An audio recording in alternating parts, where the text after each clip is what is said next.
friends, please like and subscribe to our family channel. Thank you! Good morning, best friend!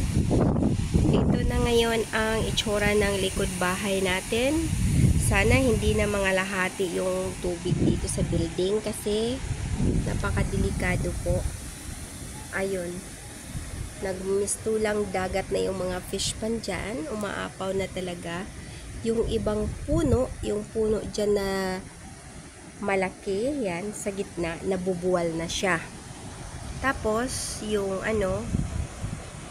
area kung saan dumadaan yung tubig, yung dating ilog na na-reclaim na, yan dyan, malakas pa rin ang agos. At saka rumaragasa talaga ang